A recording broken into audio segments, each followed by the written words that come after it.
রাজধানীর উত্তরায় একটি ডেন্টাল কলেজের হোস্টেল থেকে জব্দ হলো মানুষের ৪৭টি মাথার খুলি, বিপুল হাড় এবং কঙ্কাল। পুলিশ বলছে এসব বিক্রি চক্রের সাথে জড়িত ৭০০-রও বেশি সদস্য। অভিযান চালিয়ে ৪ জনকে গ্রেপ্তার করা হয়েছে, তাদের কারাগারে পাঠিয়েছেন আদালত।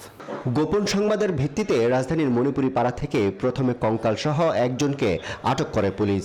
পরে তার দেয়া তথ্যে তেজগাঁও এলাকায় অভিযান চালিয়ে কঙ্কাল সহ আরো ২ জনকে আটক করা হয়। এরপর উত্তরার সাপ্পুরো ডেন্টাল কলেজের হোস্টেলে অভিযান চালিয়ে জব্দ করা হয় ৪৪টি কঙ্কাল।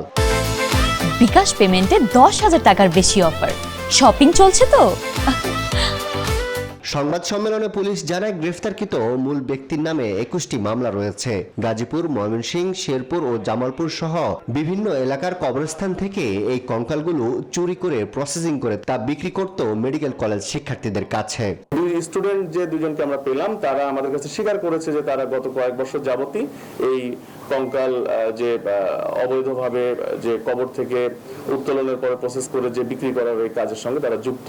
দীর্ঘদিন ধরে চক্রটি অনলাইনে কঙ্কাল বিক্রি করে আসছিল বলে জানায় পুলিশ। চুরি থেকে বিক্রি পর্যন্ত ৭০০-র বেশি সদস্য সক্রিয় আছে। তারা ময়মনসিংহ বেল্টে কাজটি করে, গাজীপুর, ময়মনসিংহ, শেরপুর, জামালপুর এই বেল্টে কাজ করে। তো আমরা ফার্দার রিমান্ডে নিয়ে এসে তাদেরকে আরো জিজ্ঞাসাবাদ করব এবং এই চক্রে আরো যারা বাহিরে রয়েছে তাদেরকে আইনের আওতায় আনার চেষ্টা করব। চক্রের বাকি সদস্যদের গ্রেফতারে অভিযান চলছে বলে জানায় ডিসি তেজগাঁও।